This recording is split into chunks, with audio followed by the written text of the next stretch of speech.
Hey, where's the driver? Hey man, you're on the wrong side.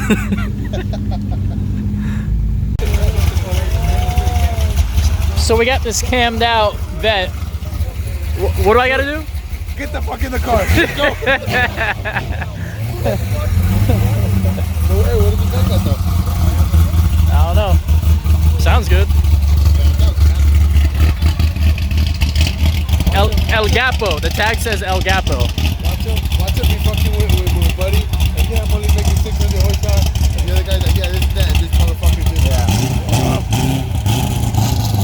He's about to go run a new Tunes M5. Oh, well, you smell it, right? And Pepe said I should run it too. Fucking send it, man. I have 250 miles on this clutch. He wants me to send it. Good. And I'm only on pump gas. It's fucking good. These guys are nuts. Christmas is here. All right, breaking in the clutch right now. I said I was gonna give an update, a couple every 100 miles. Hold on.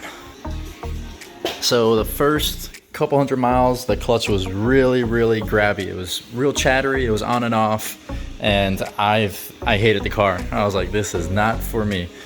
And then I don't know, like what am I, 350 miles in right now, and I did one little pull, and the clutch smoothed out 10 times. Now it almost feels like my ACT 6-puck. A lot more slippage in it. I hope I didn't mess anything up. I did one quick little pull second gear, nothing crazy.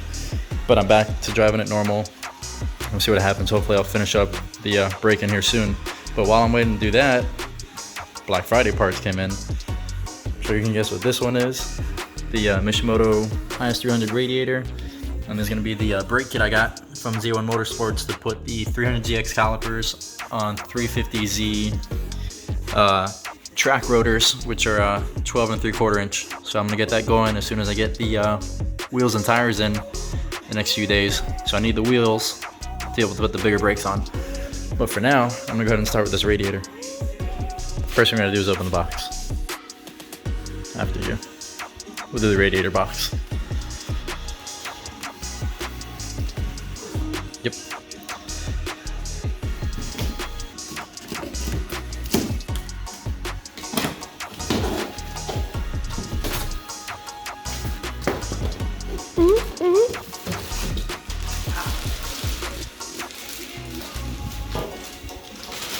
Perfect.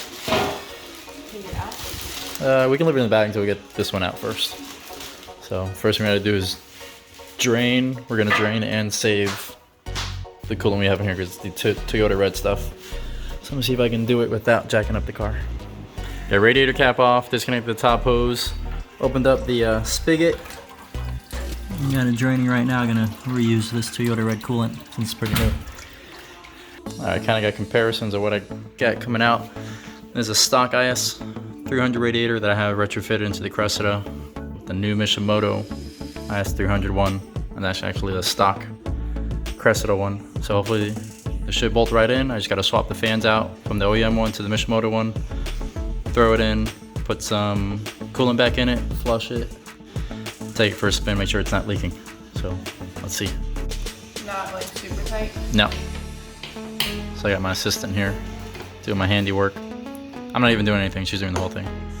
But now we got the fans off the OEM IS300 one, putting them on this Mishimoto one. Here while it's off the car, it's a lot easier. You gotta swap over the bottom radiator hose too. It's a lot easier to do it off the car. And then slap this in. Look at that. New race car driver. Right, Cookie? Is that a yes? Be banging gears? Doing rolling anti-lag? Hitting two-step? Bam. Got that in. So I think what took the longest was warming the car up to actually bleed it. So it went in pretty straightforward. I'm starting to think I have something wrong with my radiator support because I had a Mishimoto before and I returned it because I thought it was bent. But I'm having the same issue here where the driver's side has a gap to it. I don't know why. So either way, I'm gonna take it back to a fab shop, Hutch's Weldon, have them readjust these mounts and see if we can do something about this gap here. So gonna take it for a spin, just run the block, bring it back in, park it, see if we got any leaks. And if not, that's it for that. And then I think I want to start test fitting the brakes.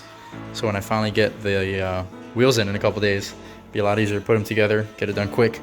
So boom, let's test this out. Bam, so we got the intercooler done. That worked out. Not the intercooler, the radiator. Got it on, took it for a spin, worked awesome. It looks like it's running like 5 to 10 degrees cooler by itself without the fans, which is perfect. Next step we got to work on, these calipers. I got the wheels coming in, I need to get the calipers ready. So once I get the wheels on, you can get the calipers and brakes on, which is something I really need right now. These things are like an ugly purple color. They look like crap. I got to rebuild them, so I have a rebuild kit right here. All new O-rings and springs and retainers for it. So I'm gonna get that going. But first thing I'm gonna do, I also went to the store, I had to buy this flap disc because I'm gonna get rid of this Nissan sign. Can't have that on the 4-door Supra. So first thing I'm gonna do is I'm gonna put some paint stripper on it, take off whatever I can, and then from there I'll go ahead and start with the flap disc. That way I'm not gumming it up with whatever this crap is that's purple on it. So let's get started with removing the paint. All right, sweet. So I got the first one. I got the the pistons out with the O-rings, and then I just sprayed it with some goof off paint stripper. So I'm gonna let that sit for 15 minutes, give it a little scrub, and then try to get the rest of the paint off. I know it's gonna come off easy because I sprayed it with brake cleaner before I tried to take the pistons out, and even with just a brake cleaner, the paint started coming off. So that's a good sign that this should come off pretty easy. You can see it's starting to liquidize. I don't know the word, but it's gonna come off easy. That'll make it a little bit easier for me to strip it, sand down the Nissan emblem, and then paint it with the G2 caliper paint that I got coming in. So let me finish up the other one. I'll put some paint stripper on it, and I get both of these cleaned up, hopefully looking kind of bare metal. So that's the plan. All right, so here I'm trying to brush or agitate this paint, and it's coming off pretty good, it looks like so far. So I'm just trying to get all the little crevices I can and make it a lot easier when I go to paint them the black that I want.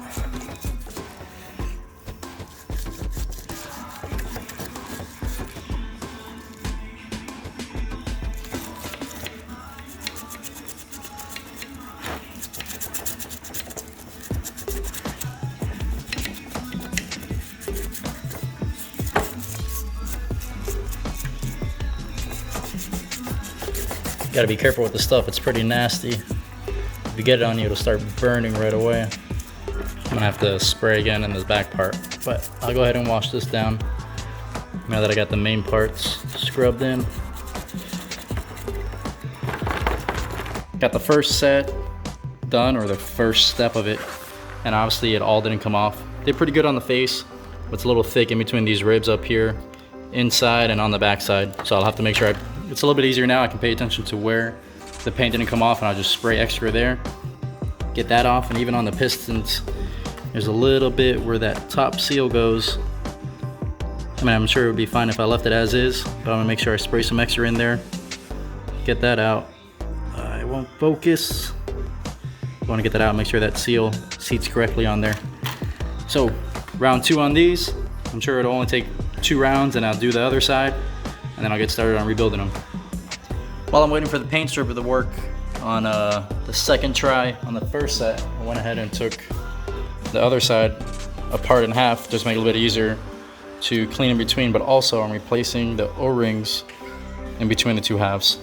So there's 2 on each one, so I have 4. Got a little kit right here from Z1, comes with the 4, so I'm gonna replace those on both calipers. So I'll wait for the other one to finish up with that, scrub it down, all the paint should be off. I'll get started on this set and then rebuilding. So I ended up taking the first pair apart. So what happened was I went to start stripping it and I ran out of stripper, so I went to my local hardware store and all they had was this citrus strip. I'm not sure how well it's gonna work, so we'll see. So I ended up just taking them apart, make it a little bit easier to clean the insides of them. So I'm gonna take this, I have to apply with a brush, put it on. I'm just gonna do both sets at the same time, why waste time? So I'll apply both, let them sit for, it says, at least 30 minutes. Let it do that, do a little scrubbing, hose it off, and hopefully it gets off most of what I need, and then we'll be able to rebuild it. Finally, hopefully. Fingers crossed. All right, I got the first original set that I've been trying to get the paint off for a little while, sitting down, let those sit, and then I got the second set or the second caliper that I haven't put anything on. So we'll see how well this citrus strip works the first time around. I'm gonna put a thick coat on it, let it sit for a little bit, and we'll see if it's any better than that spray stuff I was using before. So again, fingers crossed. That's the theme of this video today.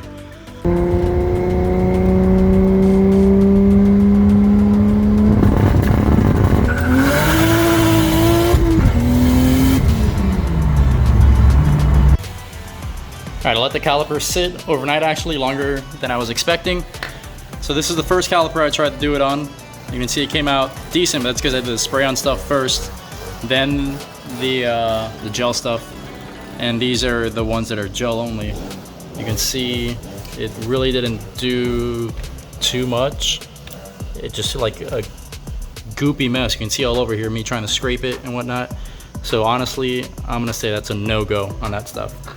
So I went to the auto parts store, got the aircraft paint remover, never let me down. I'm gonna spray that on, let it sit for about 45 minutes, and that should take it all off, no problem. I'm gonna walk the dog, and I'll be right back and see the difference that just the aircraft stripper does. And that's it. I did pretty good. I did a couple coats on it. Let's see what we got.